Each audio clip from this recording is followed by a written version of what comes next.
session.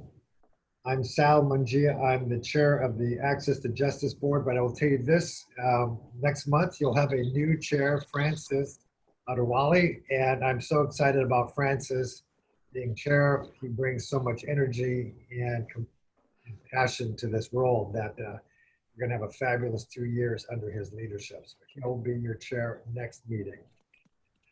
A couple of things. I want to remind everybody that the meeting is being recorded. So that's going to affect your behavior. You're on notice that this may go down in posterity. I see a few people smiling at that thought about that. So that's good that I'm letting people know that. I'm going to remind people that we have a tech principles on the legal lunchbox on this Tuesday.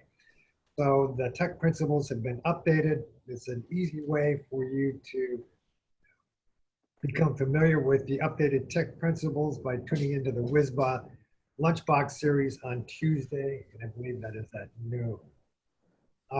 I am not going to do introductions because, like I said, it's going to take forever, but let me do this because at least I think I see a couple of new faces or names, and I don't think there's that many. If you have never attended Access to Justice Board meeting, and I think we have some community members, I'd love for you to just introduce yourselves. Just your name and where you're from would be great. So don't be shy. Unmute yourself and jump right in. Yeah, I'll jump on. I'm the family engagement at Bellevue School District. I'm at Sammamish High School and Big Picture. And I was recommended by Esperanza. So thank you for inviting me, for her and you guys for what you're doing. Great, welcome. So glad to have you. Who else has never attended an ATJ board meeting? Yeah, my name is Jackie Bowie. I work for Youth Eastside Services as the Director for the Community-Based Services and Inclusion. And of course, Esperanza invited me to observe the meeting today. So thank you so much for opening your arms and allow me to observe the platform. Oh, thank you for attending the meeting. Who else? I think we have some others. Anyone else? Other first times? Anyone? I see someone, I think, trying to talk, but I don't hear any sounds. So if you're, give you one more chance. If you want to talk, introduce yourself. Okay. I see someone with the name Moss who's trying to talk, but she is not succeeding. So welcome, person whose name is Moss, who I can't hear, really. And I want to thank Esperanza, because she really did reach out, and I love the fact that we're having community members. Thank you so much, and welcome to our meeting. I just said from the board, we are ecstatic about having you here. So we're going to get on with business. You have the August board minutes before you. Are there any changes, corrections, or additions to the proposed minutes? Laura.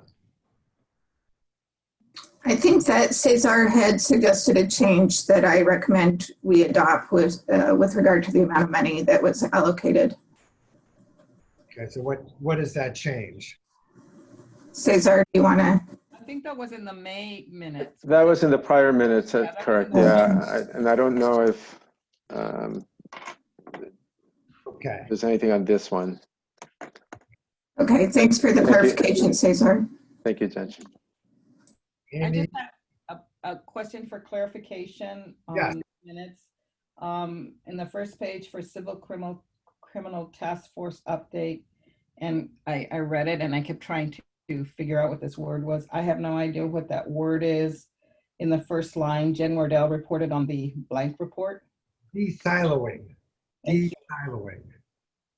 So, you know, as a silo, we're all separate and we want to bring people together. Yeah, Okay. Yeah.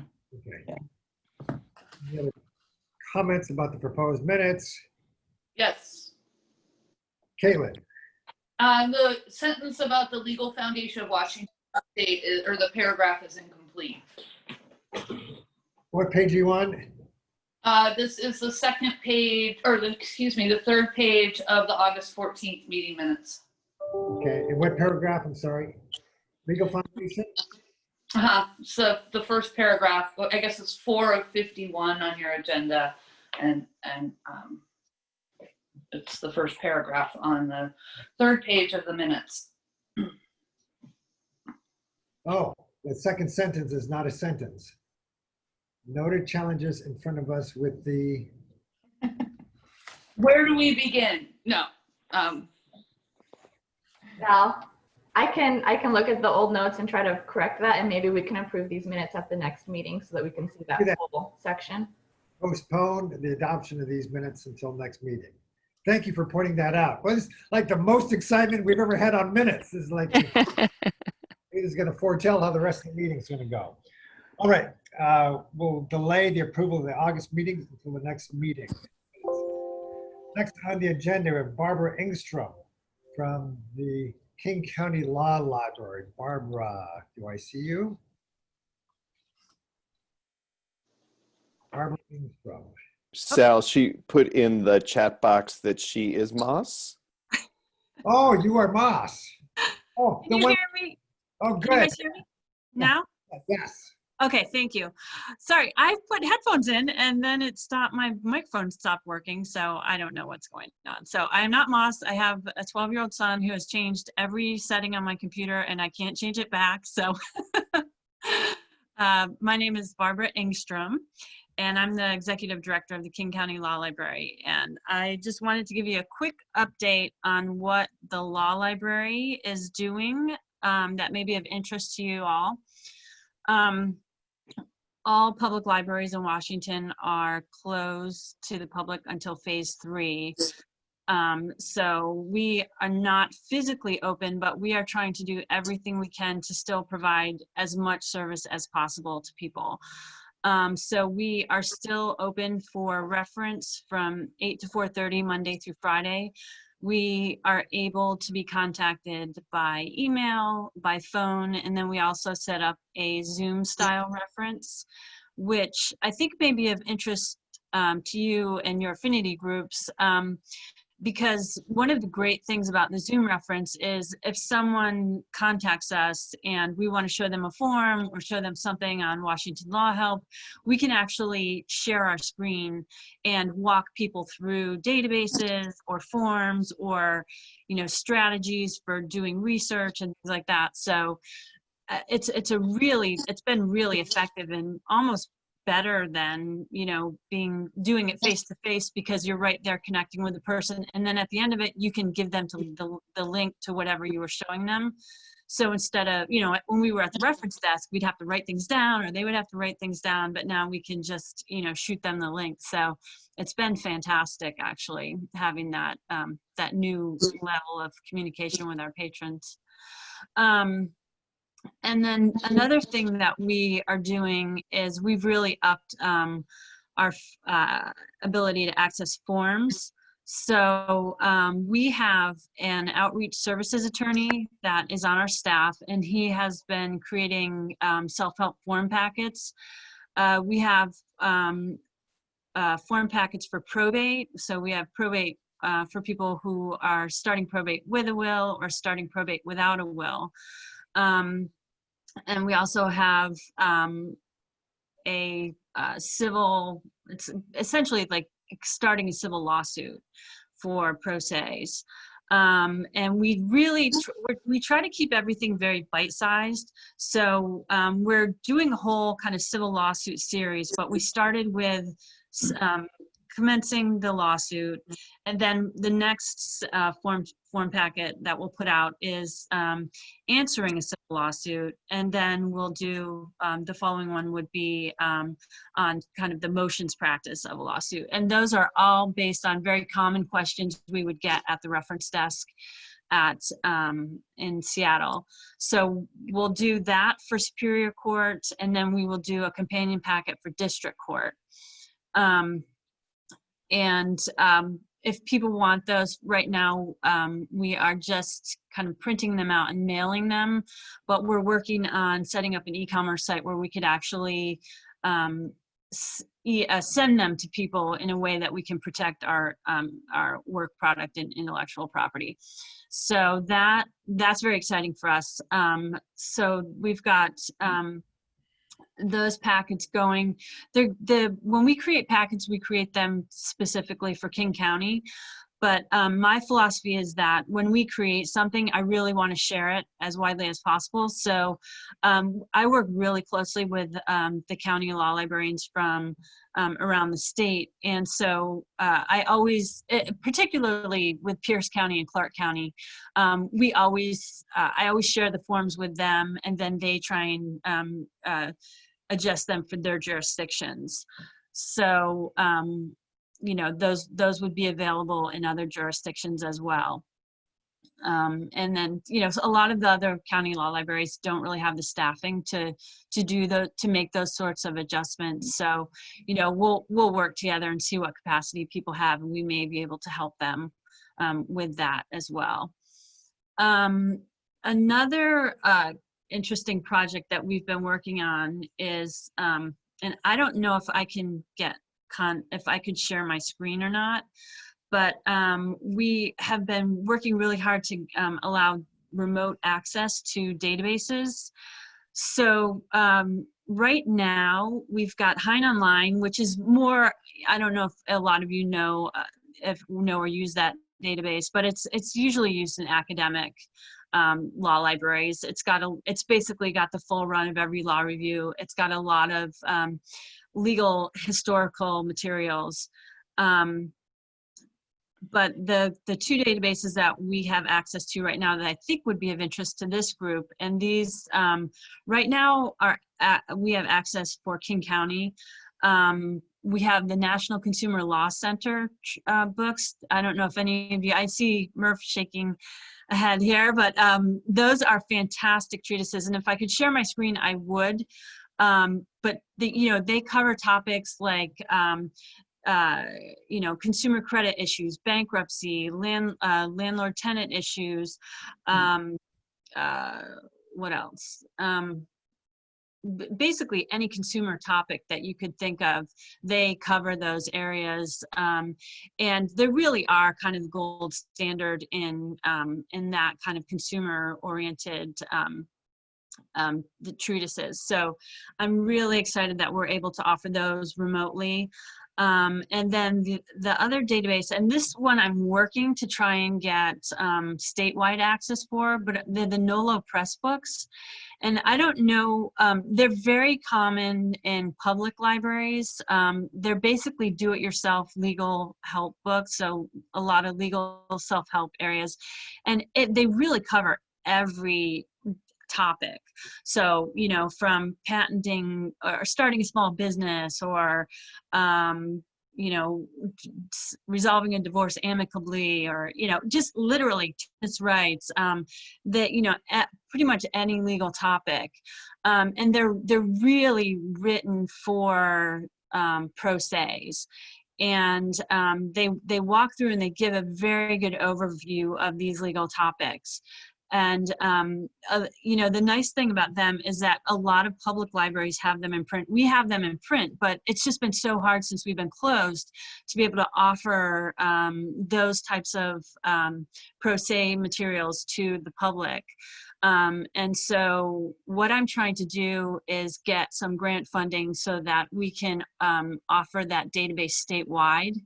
I'm working through the Washington Association of County Law Libraries to try and see if we can work together to get some sort of funding for that, which would, for a lot of the small libraries, they just don't have any remote access to anything aside from what's freely available on the web. So this would be a huge boon for those smaller libraries to be able to point their patrons to a resource where they could get solid background information written at a level that is accessible to those patrons. We're doing some really exciting things with video. And again, I wish I could show you, could share my screen and show you, but if you go to kcll.org, we've got a video series that is called What to Expect When. And if anybody has ever had a baby, you know, there's a book called What to Expect When You're Expecting, and it basically tries to walk you through what happens, you know, before you have a baby and prepare you. And so this is sort of a play on that. And you know, we started out with essentially what we're trying to do is explain the court processes that have changed in a way that is accessible for people that have not had to interact with the courts before, and even people that have. So things that have changed. So we have a couple up there now, and if you can watch any of them, Rosemarie Lemoyne, who's a family law practitioner, she's been practicing for a long time. She's fabulous. She is just like gold on the camera. I mean, lightning in a bottle, capturing her on film. She's so good. But she did a What to Expect when appearing for a family law hearing.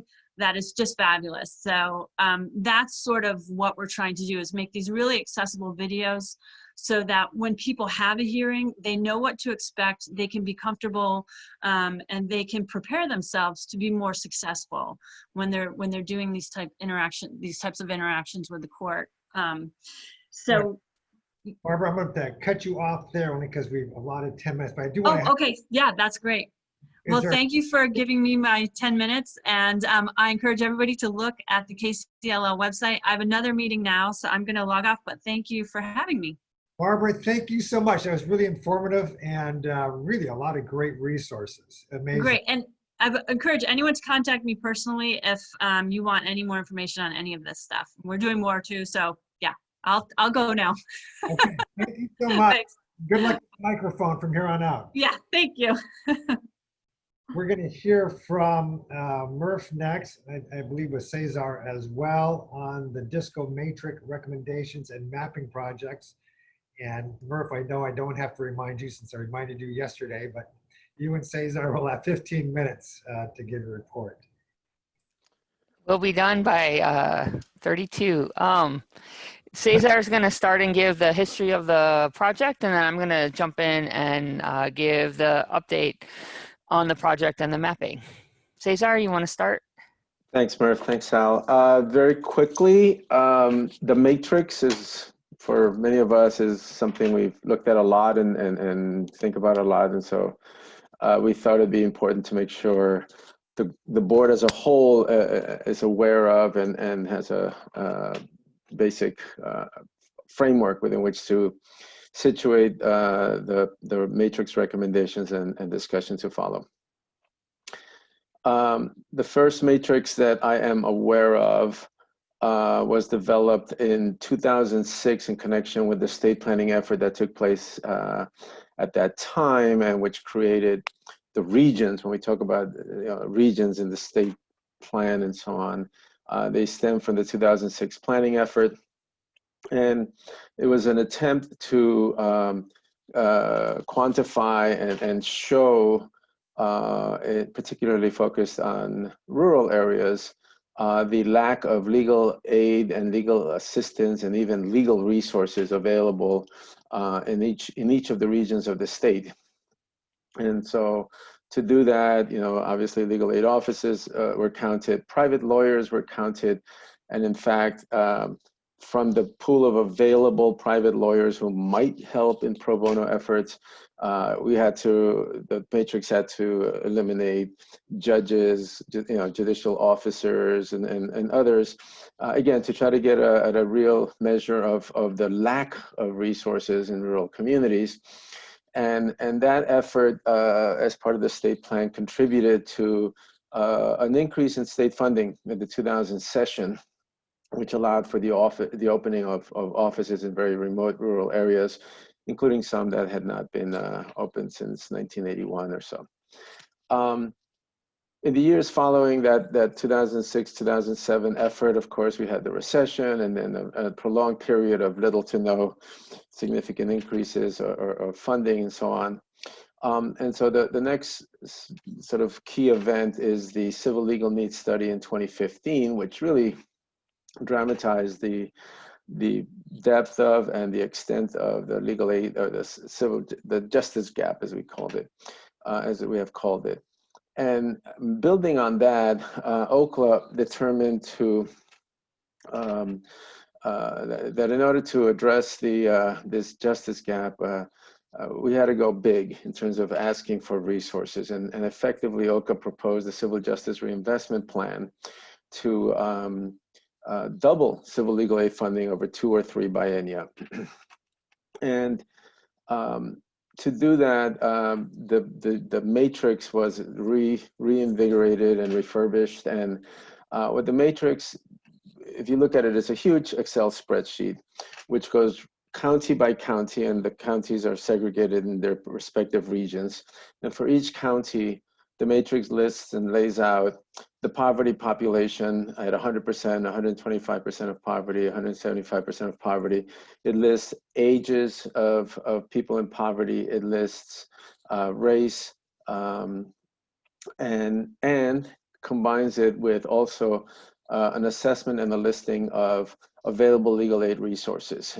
How many NJP attorneys, how many volunteer FTE equivalents given the base of volunteer lawyers. And in some instances, some other possible resources that come into play.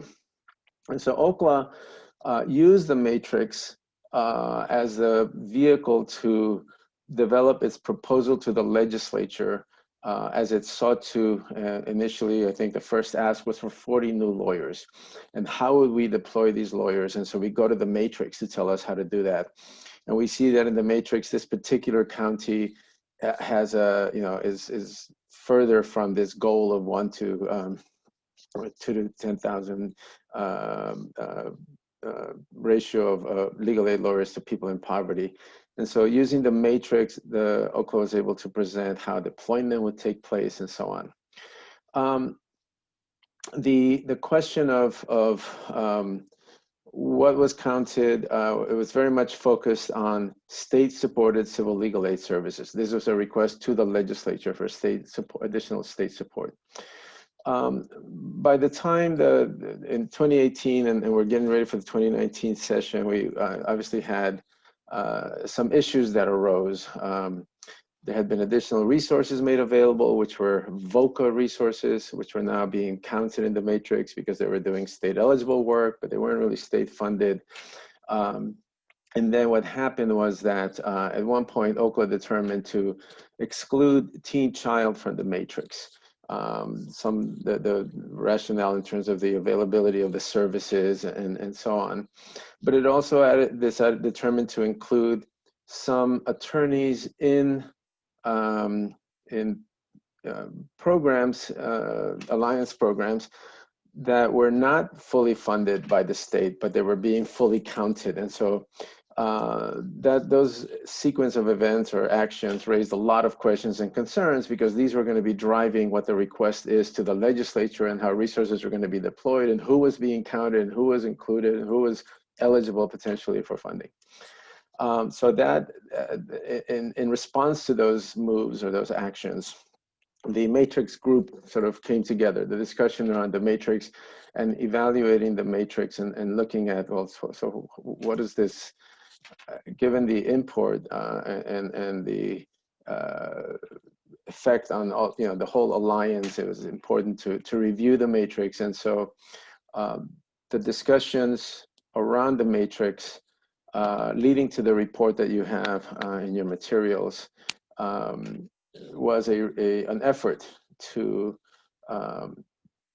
raise questions, clarify, process, identify needs that the community felt were necessary. And so that was, the recommendation was supposed to be coming before the board back in March, and as it's stated, it has a February date, but of course things have happened. I'm going to stop there and turn it over to Murph, because the work, that piece of it, the matrix recommendations piece, has now also evolved into a larger project which dovetail with the state plans efforts to do mapping efforts around the community. So I'll stop there. Thanks, Cesar. So we made these recommendations, OCLA responded. We don't have a recommendation to the ATJ board today. What this has evolved into and we added in is a mapping committee. So DSCo is the affectionate term of the Delivery of Services Committee. And so the question we wanted to answer as a subcommittee of DSCo was,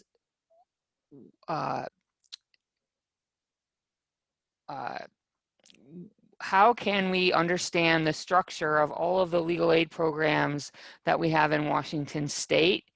And how can we evaluate how they're funded? And then how can we also look at the demographics in the state as a whole?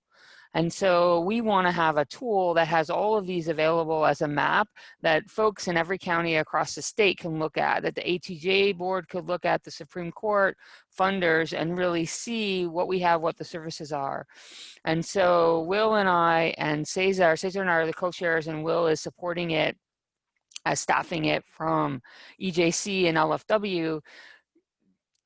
What would that look like? So we looked at a bunch of different models, and the model we came up with is a systems mapping model. So it's about a 4-step process. And what we are doing is first is gathering all the data and look at every legal aid program in the state that provides some type of service. So from the ACLU to a VLP to NJP to COS to Disability Rights Washington, to the smaller programs like Collectiva and Lavender Rights. We want to have all of it there so we have a sense of what we have across the state. And then the next step is to work with a mapper to put that together with demographics. And then we'll look at services, we'll look at gaps, and we can make some recommendations about how to move forward. There's also issues about if the restriction on serving undocumented people is removed, what would that look like? And in order to answer that question, we realized that we really need to have a tool where we know what services are already available. And so we're hoping that this tool can really inform the work that this committee and that the ATJ board does going forward. And so folks have really wanted a fancy, color-coded, exciting, accessible tool, which is really expensive. We talked to some different folks. I talked to the head of the geography department at UW, and that would probably cost around $30,000. But to start with a smaller project of trying to map current programs and look at demographics, we might be able to do that piece for around $3,000 to $5,000. And so we're hoping that we can get funding from the ATJ board. We'd submit a proposal to use some of your funds to move this project forward. So I'll stop there. I know we have about 4 minutes left to see if there are any questions about the work of this subcommittee of the DSCo committee of a committee of ATJ. Okay, can I just throw one minor detail in here? The document and the board materials presents the approach and the considerations the matrix review committee felt were necessary in terms of how to engage with OCLA in its budget processes and so on. OCLA has the mirrored that basically said, thank you very much, we're going to do what we need to do kind of thing, and has not wanted to engage in that kind of discussion about the matrix and how it should be used and applied. And so separate and apart from what happens with that, and it's an open question, I guess, the need for the mapping also became a prominent concern, and that's the direction that the committee has gone in at this point, pending anything else on the matrix. Questions or comments for either Murph or Cesar? I have a question, and that is, I'm Erin Lovell with Legal Counsel for Youth and Children. And Murph, in the end, you were talking about making sure that we know and understand what services are available. And I'm wondering if either OCLA currently does, or if part of the mapping project is to see not just the availability of services, but who services are getting to, so that we can see whether our services are actually reaching portions of the population who we know are overrepresented among those experiencing poverty, such as people of color or LGBTQ. I think OCLA does have access to that kind of data for all of the state-supported programs. NJP and the Legal Foundation of Washington share data with certain demographics as part of regular reporting to OCLA. OCLA's matrix uses only one proxy, let's say, which is poverty. I shouldn't say that. It begins with poverty insofar as looking at the numbers of people in a given region or county, and the percentage of those people in poverty or different levels of poverty, which is something like what the federal government does in distributing federal funds. Numbers of poor people is a formula-based distribution. The matrix does add and does provide information about communities that are disproportionately affected by inequities.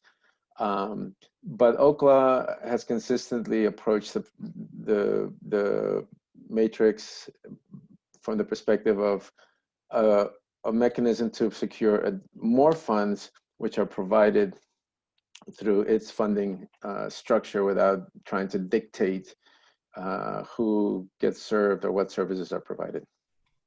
And I guess it was like the point of comparison. Like, I'm sure all of the information is tracked in terms of the demographics of each client and that's reported. But then are we looking at, or if we're not, should we be looking at, like, for example, in X county, if we know 75% of the people eligible for services and that should be coming in are Latina, then are only 10% of who we're serving Latina, or are 80% of who we're serving Latina? That's exactly what we're. Each program. Oh, I'm sorry, Murphy. Certainly NJP each office is engaging in that kind of self-assessment evaluation. Go ahead, Murphy. Oh yeah, I was going to say that's exactly what we're trying to do with the map, is to look at, so for example, the COVID emergency funding of $5 million is going out, and we want to look at the racial disproportionality that COVID has happened. So are the people that were actually served representative of the geography and the folks that are most impacted and the demographics by COVID-19? Are we matching up in that way? And we want to do the same for general civil legal aid and take a look at that. And the current matrix doesn't do exactly what you want it to do. It's not evaluative. It's really a snapshot. And so we're trying to we would like to have more of a snapshot and have data to make data-driven decisions, and also be able to really look, are we practicing our principles of anti-racism and race equity in the delivery of legal services? And we as a subcommittee think the tool will do that, and I'm over time, but just want to see if Will wants to add anything. Thank you. Perfect. Quickly, Will, if you have anything to add. Well, the only thing I would add is that I am staffing this subcommittee, and it is open to all, not just DSCo members, but all Alliance members. We had a meeting yesterday to start taking an inventory of current services. We're trying to meet again the week after next. If you would like to join this work group, please email me at will@ejc.org. Thanks, Will. Thanks, Murph and Cesar. Yeah, this will not be the only time that we hear from you. We will hopefully look forward to periodic updates on this very important project. So thank you for your efforts on this. Will, you're up next. Equal Justice Coalition update. Yeah, thanks. I have relatively lengthy updates. I'll try to go fast, and I wanted to just start out really quickly with some good news. The EJC, as you know, does advocacy for the King County budget process in addition to the state and federal budget processes. And part of our advocacy this year, meeting with county council members, we were able to secure a new $1 million from the CARES Act for King County programs. And we just sort of have found that out, that that's going to be going through LFW, and there will be an announcement about how that's all going to play out shortly. But I just wanted to thank all of our King County folks for helping out so much with the advocacy on that, and excited to share that bit of good news. More sort of looking ahead toward the coming legislative session, I wanted to really focus on the budget request decision package that OCLA has put together and sent out to the Alliance, I believe, last week.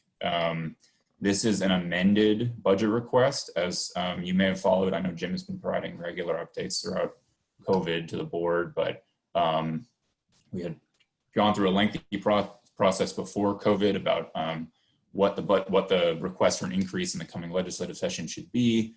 COVID came around and that sort of all went out the window. We were prepared to just, defend against cuts given the extremely dire revenue situation the state is facing. As the spring and summer progressed, the emergency funding came in that Oklahoma was able to secure. The agency decided not to propose cut scenarios. They submitted a carry forward budget request for the coming biennium, which would just be a flat budget, same as this biennium applied to the next biennium. But then over the course of the summer, it sort of became clear that there might be an opportunity to actually ask for an increase, that Oklahoma might have the standing given how the state has recognized civil legal aid as a frontline response to the pandemic, given the emergency funding that has come in, that there might be a chance to offer, to ask for an increase as long as it was tied to COVID response. As we understand it, the legislature understands it, or our lobbyists in the legislature understand it, Oklahoma understands it. That's very likely to be the only thing the legislature is looking at increasing funding for during the coming session. So with all that said, Oklahoma put together a amended budget request, a new decision package, and that's what Jim sent out last week, that is going to ask for a $10.44 million increase in the coming biennial session that starts in January. And so obviously the EJC is very invested in advocating for that increase. And I know we'll be talking a lot more about how we're going to do that in the coming months, but it was very important to us to make sure that as many stakeholders as possible, one, understood what was in the amended budget request, supported it, had concerns about it, and I think most importantly, we're able to offer feedback about what it would mean if we successfully receive this increase in the coming session. So to that end, the EJC had a series of stakeholder virtual meetings this week with the idea of collecting stakeholder feedback before the Oklahoma Oversight Committee meeting, which starts in about 20 minutes. So I apologize, I'll have to jump off for that. I'm going to present or talk a little bit about the stakeholder feedback at that meeting, and then there will be a memo that sort of summarizes it coming from the EJC chair, Kirsten Barron, that we're going to send to Oklahoma, and we'll send out to the ATJ listserv later today. But I wanted to very quickly just run through some of the feedback that came out over the course of these meetings that we've had this week, and I know there's some people on the call who participate in those meetings. If anybody wants to share or correct me or add to anything, I'm going to say. So I'm going to just kind of breeze through the key points from this memo, and then, like I said, I will send out the actual memo later today. So first of all, I just wanted to mention that we are appreciative that Oklahoma is seeking an increase, given the very difficult budget environment we're likely to be facing, and that we understand that it is tied to maintaining, allowing for the flexible adjustment of and expanding the COVID response programs that began earlier this year with the emergency funding that Oklahoma received from the state and federal government. But support for that request is pretty directly tied to an understanding of how it would be allocated. Don't think those two things are, I don't think it's putting the cart before the horse to start thinking about the allocation process as we're attempting to achieve this increase. I think those two things are very, very directly connected in stakeholders' minds and in the EJC's mind. So the top priority the stakeholders have said is just to make sure that this COVID response funding is going in the most effective way toward the communities that are most affected by COVID, particularly marginalized communities and communities of color, that more than any sort of type of service, eviction services, unemployment services, family safety services, the type of services that were funded with the emergency dollars and could be funded in the coming biennium. More important than any type of service is to make sure that the services, the funding is going towards the people most impacted by COVID. And so Oklahoma has put together a memo about the types of COVID-related legal services that, as we understand it, could be considered eligible for this COVID response funding if we successfully get it from the legislature. And stakeholders had some input about some changes that could be made to those types of services that we will send to Oklahoma and get some clarification on. But I just wanted to reiterate that more than the types of services, we want to make sure that money is being allocated in the most effective way to the people most impacted by COVID. And so To that point, the amount indicates that most or all of the funding would go to continuing the existing COVID response programs that were launched with the emergency dollars this year, but makes very clear that the funding needs to be flexible and able to be adjusted based on emerging needs, input from the community, sort of how COVID develops over the next couple of years in ways that we can't necessarily foresee. And so we very much agree that the funding needs to be flexible, and we would very much like to see the decision process about how funding will be allocated and how flexibility will be enacted, about how adjustments will be made to funding to respond to COVID,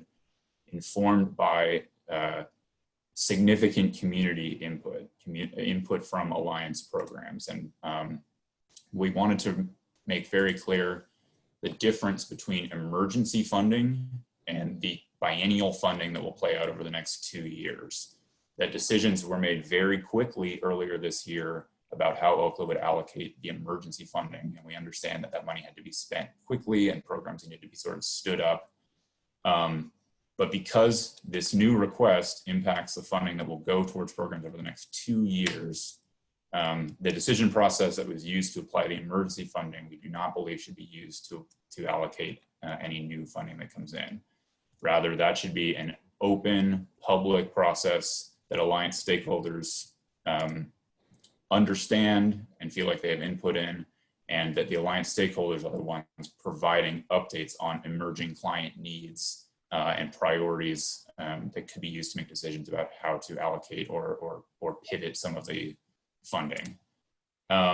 Most importantly on that note, again, to come back to the point about making sure that the people most impacted by COVID are the ones receiving the funding, we are seeking more clarity from OCLA about the metrics that it intends to use about who is served by COVID response programs, particularly marginalized communities, people of color, and how that information will be used to make adjustments or new decisions about how funding is allocated, how the input from Alliance programs will help inform that decision, and the role of making sure that the whole community is accountable to how those decisions are made, that everyone understands the amount of funding that's available, the timeline for making decisions, who is eligible for the funding, that all programs feel like if the community has identified a real client need that's emerging that's not funded, that programs that serve that community will have the chance to make the case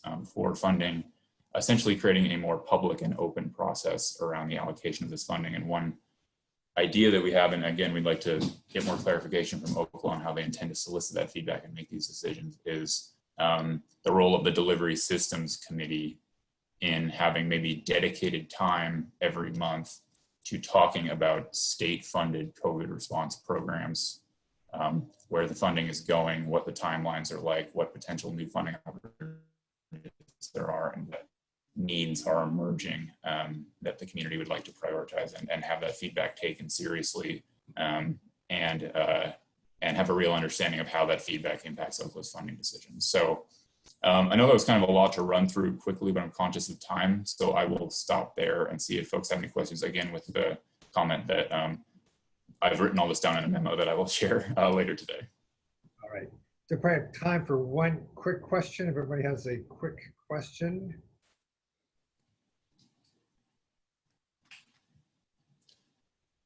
Seeing none. Okay, Will, you'll get that memo out to us, which will help elaborate on what you just told us here. All right, thanks everybody. Thank you, Will. All right, we're going to skip over the next two agenda items only because Dave Keenan had to go on the bench for an hour. He'll hopefully be back at 11. So we'll take up those two items after 11 o'clock. And we're going to move to the COVID-19 update response from the Alliance member. We're going to hear from our old Miria from St. Vincent de Paul. So Miria, I know I'm calling you a little early. Thank you. Thank you. I didn't know if I could share my screen. You should be able to. You see it there at the bottom. Oh, got it. Thank you. Let's see.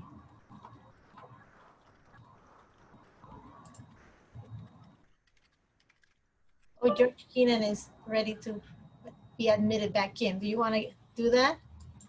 No, you go ahead, Muriel. Okay. You got 10 minutes. All right. So what can you see in my screen? The whole thing here? You can see the first slide, St. Vincent de Paul, Seattle. Okay, good. So I promise to stay within the 10 minutes. I just thought it would be good. I don't know how many know about St. Vincent de Paul. A lot of people know us by our stores, but we're more than that.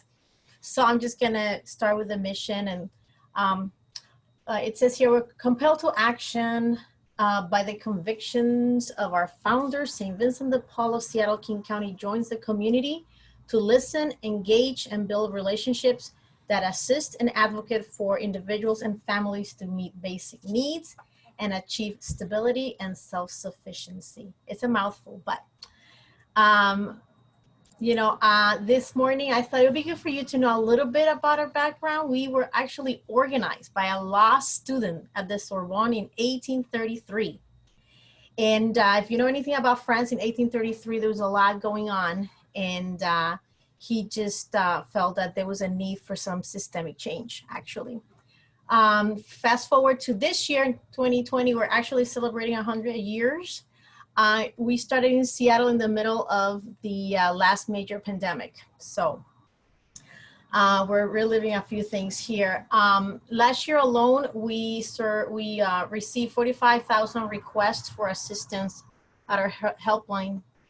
And pre-COVID, we have about 1,000. We had 1,000 volunteers. We still have 1,000 volunteers in 15 neighborhood-based chapters that were doing 17,000 person-to-person visits.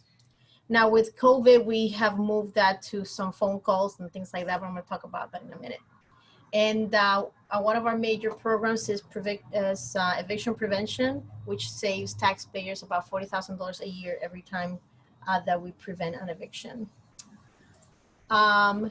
This old guy in the 17th century, his name was Vincent. He said back then that we must help people with their urgent needs, but we must also organize charity so that it is more efficient. Teach reading and writing, educate with the aim of giving each the means of self-support. But this is what I found really interesting for today. Intervene with authorities to obtain reforms in structure. There is no charity without justice.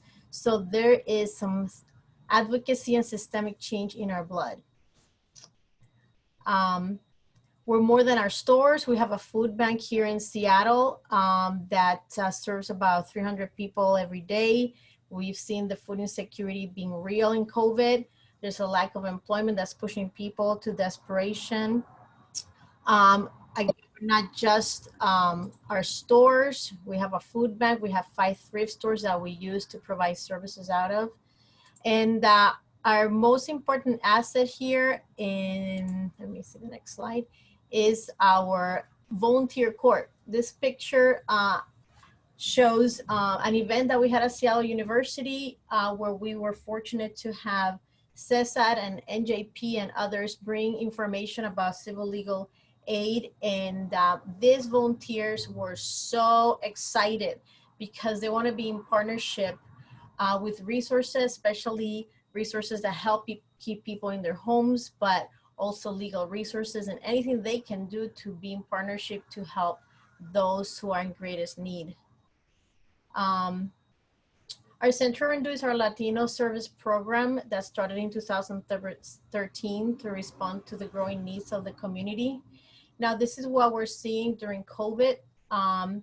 We've seen undocumented workers knocking on our doors, restaurant industry workers, small business owners, all of them trying to make a decision between paying rent or buying food. That led us to open a second food bank in Kent, serving 200 to 300 families every week at the beginning of the pandemic. South King County disproportionality is real and huge, and we see it every day at our helpline where the rent requests have gone up 40%. We've seen landlord harassment. We've seen barriers to getting financial assistance. Some of them don't qualify. There's language barriers. There's the famous technology divide. We've moved our classes to provide them remotely, but A lot of people don't have computers or don't have, you all know the challenges there, and also with their kids in schools. And isolation is also very real. As I mentioned, our helpline pre-COVID received 40,000 phone calls a year, and that has skyrocketed 40%. South King County disproportionality, we get about 3,000 requests a month, and we're only able to help about a third of those. Our case management program is a bridge. It's a liaison with our volunteers, and that works really well because with 1,000 volunteers and 50,000 call plus, we're able to create a system of support where it's a new way of collaborating, so to speak. We have the volunteers and the professionals working, helping people towards self-sufficiency. The volunteers advocate, listen to the different challenges, and those are the folks that NJP came to form and inform. And I just think that there is so much need that past this, post-pandemic or whatever, or this whole moratorium thing, that we're gonna really need to collaborate and think of new systems to work together. This is just a slide that I wanted to put out there because we have an at-risk youth Latino program that, because of COVID, they were so excited they were going to go to Washington, D.C. For a leadership program, and that got canceled. So they're pretty sad about that. So that's another impact. And I think this is just kind of reiterating a few things, that we've only been able to help 30% of requests that, we are preparing ourselves to support with legal advocacy. So we're here. We want to work with the civil legal aid community here in King County. That's who I represent. But St. Vincent de Paul is also outside of King County, and we know that there's interest outside of King County as well. And then the last piece of data I have here is just that our volunteers are also helping families with the lottery. That's from the King County Rent Assistance Program. It's a great program. We are going to receive some dollars to be able to write checks, but it's coming through a lottery, and people in poverty need those companions and that support, and so that's some of the work that we're going to do with our case managers or volunteers to help people navigate the different systems. So any questions? I'm going to pause there. Any questions for Miriam? Esperanza. Miriam, gracias. Thank you for that presentation and for the information. I'm wondering how much you're seeing St. Vincent de Paul's need to, or the increase in collaborations with other nonprofits in the areas that you're located, or with the schools or other institutions, in order to be able to address the 40% increase in calls that you're getting, and how that's going. Yeah. Well, first of all, thank you for the question. One of the things that we did do as soon as this whole COVID started, we were well positioned with our technology to send people home and to answer calls remotely. So we've been able to maintain, just answering calls. It's just we had a small staff, and so we are engaging in a little bit of a campaign to be able to raise some funds to get more staff at the helpline. But we were able to also ask the volunteers to move from, they were not able to do home visits the same way because of social distancing. And we invited them to answer calls. And so that we're doing a lot of phone visits, so to speak. And we've been working with other organizations, inviting them to also be part of the phone call response. And we already we're working with different schools, so we are as best as we can, because those are other systems too, and one of my experiences with schools is that every year you got to get an MOU with the school district just to do anything, and every year those MOUs take a long time to get signed, and then it's already winter, and but we've been working with them for a while, and so We just offered to be able to, work with the families, and that's what we continue to do, just be that bridge. So we do work with other organizations, but with the civil legal aid community, that's where we want to grow. Our volunteers are ready. They know that after the moratorium is lifted, that there's going to be a tsunami of requests and need. And so we're positioning ourselves and training our volunteers. One of the things they're doing, they're really taking serious is the lottery, how to fill out the documentation for the tenant. So they're helping them understand that, and landlords. So I don't know if that answers your question, Esperanza. Miriam, thank you so much. That was a great report and great work. I mean, this is really exciting what St. Vincent Falls is doing. Thank you. Thank you for being on the board. Also, we're going to go back now on the agenda because I see Dave Keenan has rejoined us. And first, we're going to take up the WSBA's Emeritus status change proposal. Dave. You're on mute, Dave. Dave, we can't hear you. Here you go. I hope you can hear me now. Sorry. I'm sorry. I just came out of a preliminary injunction hearing, so I need to switch gears back to access to justice. So the rules change is proposed to help increase the number of emeritus status lawyers involved in pro bono. There are presently just over 100 attorneys enrolled in the WSBA's Emeritus Status Pro Bono program, but there's over 5,000 inactive WSBA members, so there's an opportunity there. The proposed change is primarily aimed at eliminating the fees requirement for Emeritus Pro Bono members, and the change does not alter, because this was a question that somebody had, does not alter the malpractice insurance requirements already in place. The years of practice requirement, which is also known as the 5 of 10 rule, would be eliminated as an eligibility requirement, and a waiver of the annual license fee would be available for those members who provide 30 hours of pro bono service in the prior calendar year. Now, the Rules Committee that I chair for the ATJ Board recommends supporting this change, and so the ask is that the board support the change, that there be a motion, and that probably what would happen, I think, is that if the motion carried, Sal would sign a letter that I'd probably draft. So I hear it's coming from the committee, so I'm going to take this as a motion that doesn't need a second. So the motion is you'll draft a letter supporting the proposed changes for my signature. That's the motion. Correct. Okay. Discussion on the motion. Can I say one thing? Yes, Nick. Nick Larson, co-chair of the Wsba Pro Bono and Public Service Committee. Hopefully you can hear me okay. Welcome. Thank you for joining us. Yeah, so thanks to Dave and the Rules Committee for their support.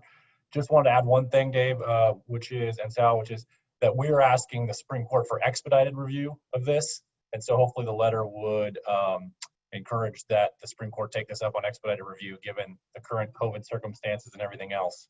So not only to support the change, but to implement it immediately. And that's what we have asked the court for, and we've gotten support from other groups for. So we'd love to have that caveat as well. Dave, is that the committee's motion? It is, yes. Thank you for clarifying, Nick, and thank you for clarifying, Sal. Other comments or questions about the motion? Michael. Hi, so I am the Pro Bono Council Manager, and the volunteer lawyer programs overwhelmingly support this, as it would be an incredible asset to increasing and retaining volunteers. Great, thank you, Michael, for that comment. Other comments or questions?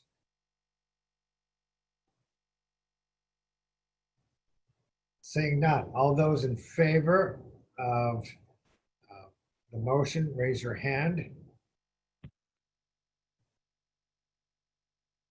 Any opposed? Any abstentions? Motion carries. Next on the agenda is the proposal to change RPC 6.5, actually to amend the rule. Dave, you're still up. Sure, hold on, let me just get my notes up. So you might recall that this was considered by the Rules Committee before. I think this was last year, and the proponents of the rule change at that time wanted to go back and do more research and refine the proposal. I know in particular that they took this up in DSCo, in delivery systems. So the change is to RPC 6.5. That rule deals with limited legal services. Specifically, if you're not familiar with the term, short-term limited legal services to a client without expectation by either the lawyer or the client that the lawyer will provide continuing representation of the matter, and without expectation that the lawyer will receive a fee from the client for the services provided. The rule currently requires that program lawyers or LLTs representing opposing clients are screened by effective means from information relating to the representation of the opposing client. So this deals with conflicts. The rule also provides that each client is notified if there is a conflict, and the screening mechanism used, they're notified of the conflict and the screening mechanism used to make sure that that information isn't disclosed. So as the rule exists, there is a concern, for example, about victims of domestic violence. And the example that is given in a new comment, which is part of the change, a new comment 8 to the rule, puts it like this. It says, for example, where a nonprofit or court-annexed limited legal service program is assisting a survivor of domestic violence, and the perpetrator of the domestic violence seeks or previously received assistance through the same program, notification to the perpetrator when the conflict, and this is the key word, when the conflict arises, could effectively advise the perpetrator that the survivor is contemplating legal action, potentially affecting the perpetrator, and that would put the survivor at risk of retaliation. And so the rule change is to minimize that risk, and the mechanism that they use is that notice of a potential conflict can be given prospectively. In other words, in advance at intake. And that does not mean that if a conflict arises, the program would automatically plow ahead and take on the client.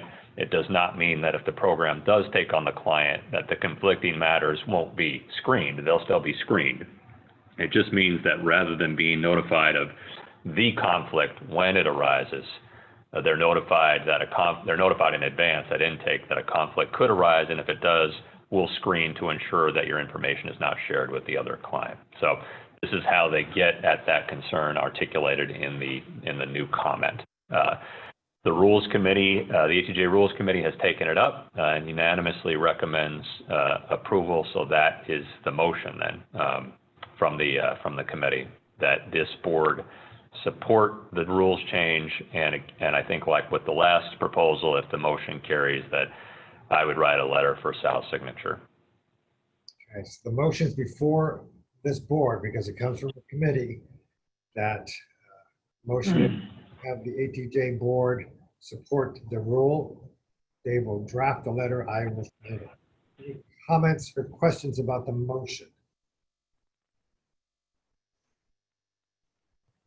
Comments or questions? Michael. Thank you. I would just like to add that the Pro Bono Council is the sponsor of this rule change, and the volunteer lawyer programs, in addition to serving a lot of domestic violence survivors, are also dealing with a huge influx of housing cases because of the eviction problems caused by COVID-19. So the potential for harm that this rule could help is kind of the largest that it's ever been at this point. So there is a little bit of urgency to getting this passed at this point. Thank you, Michael. Other comments or questions?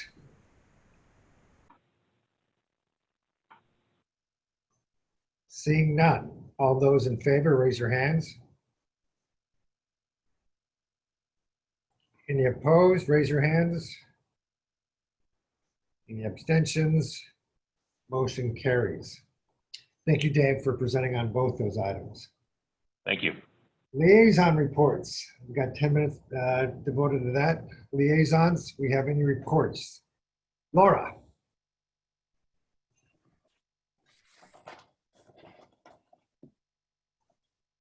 So I am the liaison to the Washington State Bar Association Board of Governors. I was not able to attend their most recent meeting, but I did review the materials and some of the video of the meeting. And so just in a recap came out by email also. Just a couple of things I want to highlight for folks. The Board of Governors did vote to require 1 unit of equity, inclusion, and diversity programming as a requirement for lawyers, along with the other CLE requirements. I think it's a step in the right direction. I think those of us really looking closely at this work know that a one and done is not really sufficient, but at least we're making some headway with that. So I think that's good news. And I thought it was really interesting. Some of the objections to that rule was attorneys were saying that the bar was telling them what to think. And Governor Stevens, who is a person of color, said, and I think this is true, that the rule is not intended to tell people what to think, but give them food for thought. So not dictating what positions people will take, but just providing information for people to reflect on and decide for themselves whether it makes a difference. So that was one thing. I note that I could not find an upcoming meeting calendar. I don't know if Bonnie and Diana have any insight into that, but on the Board of Governors website, there wasn't any future meetings scheduled. The Board of Governors heard the report of the deans, and then the civil litigation rules revision task force that was instituted to hopefully remove some barriers that make litigation so expensive. There was a report on that in the email blast. They said they made recommendations based on what I reviewed. They really didn't make any changes.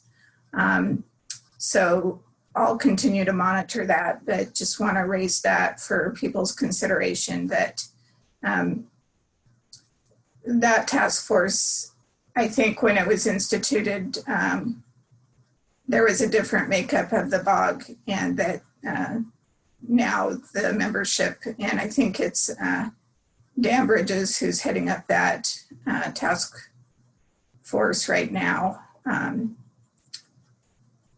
So to the extent you want to comment on what that task force is doing, you might want to take a look at their materials.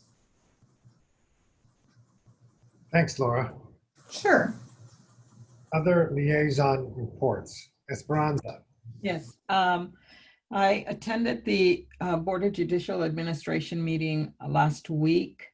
And one of the focuses of the meeting was around the Court Recovery Summit discussion groups that were held in July, I believe it was.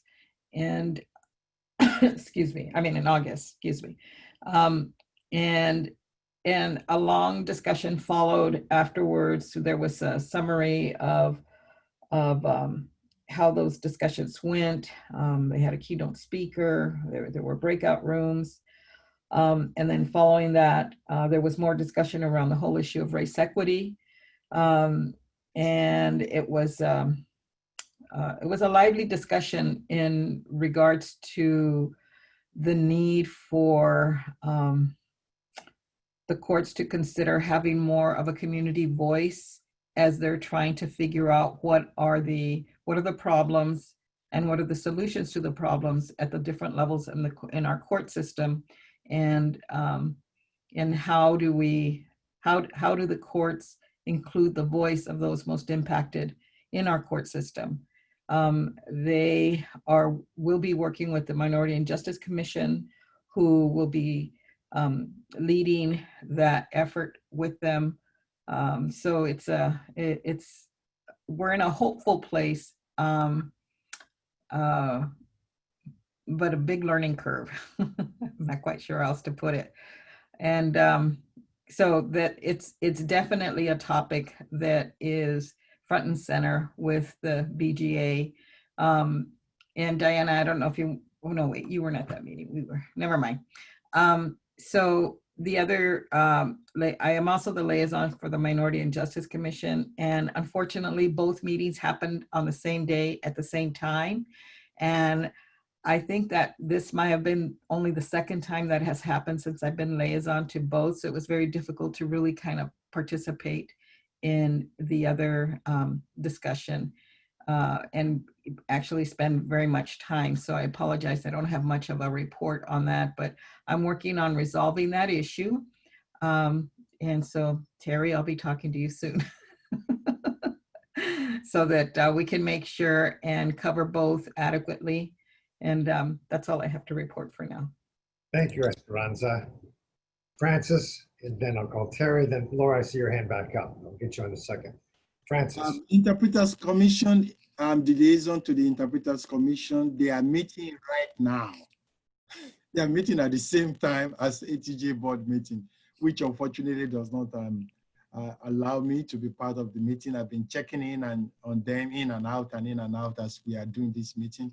One of the issues that is coming up is with regards to report of domestic violence, where the victim tried to make a report during the time of COVID and with the technology and with the challenges and the circumstances that is going on with that.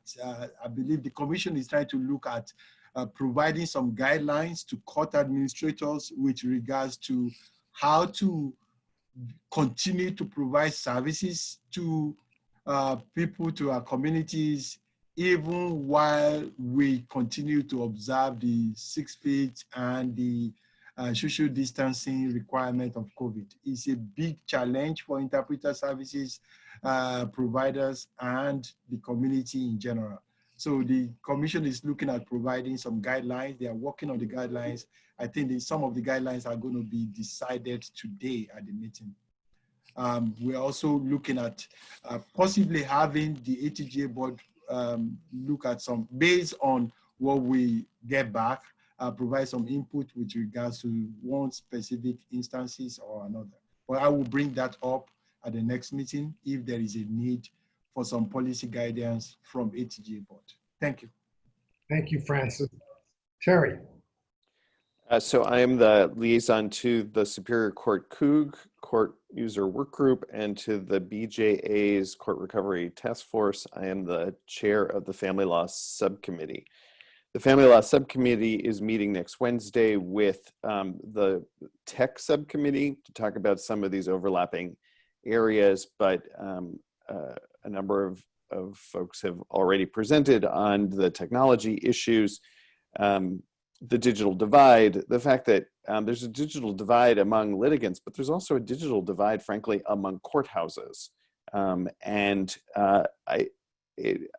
to push, I did actually talk to the Chief Justice about this, about identifying best practices, because some of the courthouses don't even use all the technology that they have available to them. And so some courts and then some courts, King and Pierce, are doing their own thing. So this is one of the things about not having a unified court system. Interestingly, the Superior Court COOG is going to take up an issue that is near and dear to my heart, and I think is a definite access to justice issue, which is one technology that has never been turned on is text message notifications to litigants and email notifications to litigants about their hearing dates. And I think that this is a huge issue, particularly in this time of COVID, where people don't, well, even before COVID, people don't understand the mechanics of scheduling their hearings, particularly if they're self-represented litigants. And I've said this before, I don't see why my dentist that texted me this morning about my appointment should give me better service than the courts where justice is delivered. So I will continue to work on those. Thanks, Terry. And your teeth look great, as well as a side comment on that. Laura, you had your hand up again.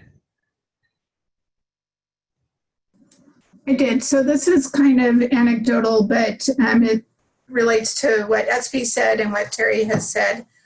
So I presided as a pro tem in Kitsap County District Court yesterday.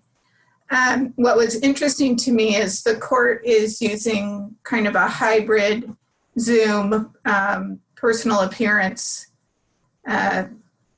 plan. And so I was in 104, which is pre-hearing.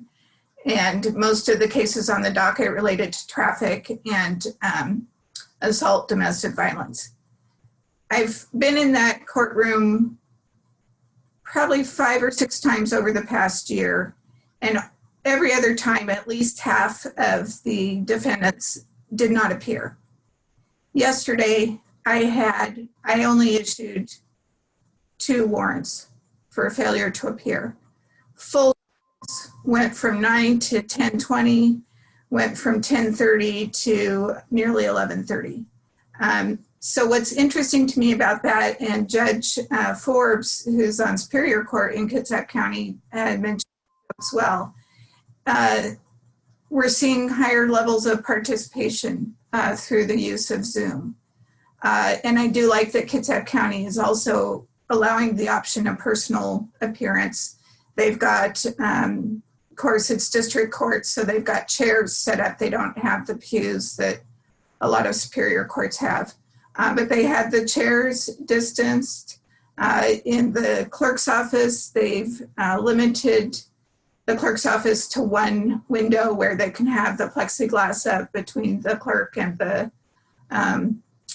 member who's seeking services. And so just as we're thinking about court recovery, we've shown that we can do better. And so I would just encourage groups that are working on that to remember that we don't have to have one model for everybody. We can come up with solutions that serve a wider range of the population. Thanks, Laura. Okay, any other liaison report we haven't heard from? Seeing none, we're gonna go to funding reports. Cesar had to leave us, so we won't be hearing from him. Oakley has written materials that are part of your packet, but I did see Caitlin earlier. Caitlin, you still there? There you are. Yes, I am. Right. And Natalia is filling in for Melinda. So I guess we'll hear from Caitlin first and then from Natalia. Okay.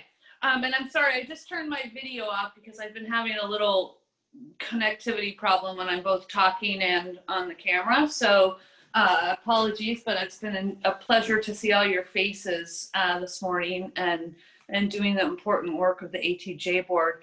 I have 3 topics to report on from the Legal Foundation. The first is revenue. You know, I think I laid out the situation of what we're facing in terms of IOLTA income during your last meeting. It's low. It's about, right now, it's about 70% of what it was this time last year, and that's a result of the interest rate environment. And however, you know, we continue to look forward and forge ahead with other opportunities. I want to thank Will and the King County legal aid providers for moving in fast and getting $1 million in additional funding from King County. We've developed a process for granting out those funds, and I believe it will be posted on the ATJ Board listserv what our process is going to be either this afternoon or on Monday.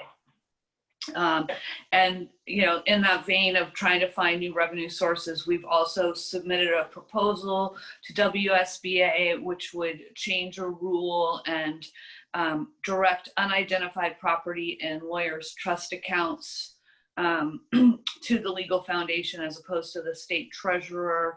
And I will more formally present that to the ATJ Board down the road when we will ask for your formal support. The second topic I would like to, briefly discuss is grants. As I told you, as we discussed during the, August 14th meeting, the LFW board took a leap of faith and moved forward with our plan to keep our grants, our annual partnership grants, stable in 2021.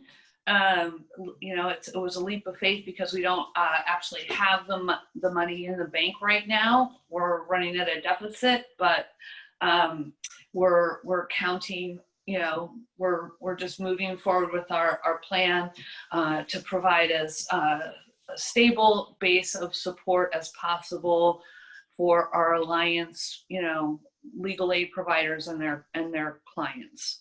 And also in the same vein of grant updates, our community advisory panel convened at the beginning of September. And as you'll recall, about a year and a half ago, we instituted a new race equity grant program. And so our advisory panel convened earlier this month and approved six $10,000 grants to organizations across the state who have particular race equity initiatives in front of them. We're in the process of letting the successful applicants know, and again, we'll share the names of the recipients and what they're going to be working on with the ATJ community in the next week. We're really excited about this project. The last announcement I have is I kind of saved the best for the last. Some of our organizations earlier this winter were asked to sign on to a letter asking Governor Inslee to create a special emergency fund for undocumented individuals who were not eligible for unemployment and yet suffered great losses because of the pandemic. Legal Foundation signed on. I know many of our grantees did. And we were pleased, not surprised, but very pleased to see that on August 10th, Governor Inslee created a $40 million Washington Immigrant Relief Fund. The source of the funding is the federal government. It comes through the CARES Act. And the goal of the program is to make individual grants of $1,000 to every undocumented person in our state, again, who is impacted by COVID, but is denied access to the traditional public benefits that most of us would be entitled to were we to lose our job or be food insecure or so forth. The funds are going to be administered through DSHS, but they needed a nonprofit partner to manage and oversee the distribution of the money against, some of my common wisdom. I don't know what that is, but LFW was asked by our community partners to submit a bid to DSHS to administer these funds, and this past Monday we found out our bid has been selected. Well, thank you for the thumbs up. I appreciate that, Sal. It's a daunting project. It's a little bit out of our lane, what the Legal Foundation normally does. But, I've been inspired by seeing so many other organizations take risks at this uncertain time that I feel confident that working with this amazing group of grassroots partners and with the really full cooperation of DSHS and other government or entities, we're going to be able to roll out close to $40 million in grants, $1,000 at a time, and then the big catch is that all of the money has to be spent by December 30th, which is not part of the Legal Foundation's normal timeline at all. But we're working very quickly and strenuously. We have been, in the last few weeks, and we're continuing to just put the final touches on our plan, and we expect to sign an official contract with DSHS early next week. We'll be working closely with a bunch of community organizations, some of whom are our grantees like Fair Work Center and Colectiva del Pueblo, but we'll also be working with Scholarship Junkies, Wizen, the Washington Dream Coalition, Asian Counseling and Referral Service, and a bunch of other great partners. It's an opportunity for us to serve, or to make resources available to an incredibly vulnerable group of people, as we all know. And I think it's an opportunity, a third or fourth level benefit is it's an opportunity to inform the legal foundation and sort of our historical structure about how we work with community partners and how we listen to community when making these incredibly important decisions about money and resources and how they get allocated. So I'm really excited. We're waist deep in figuring out what it's going to look like and how we're going to make it operate, and mostly how we're going to get the resources to these individuals. But that's probably that's probably the biggest new thing that Legal Foundation is working on this fall. Caitlin, that is huge. I know I speak for the whole board. Exciting, and congratulations. Just a thousand. We're going to move on to Natalia to give us an update on campaign for equal justice. Natalia, I see you there. Yes, hi. Thank you, Sal. Hi, everyone. I apologize for being late to the meeting. I had a 10 a.m. meeting this morning, so I'm sad that I missed the updates earlier. But first, we had our Beer and Justice event 2 nights ago, last night. Oh my gosh, days are running together.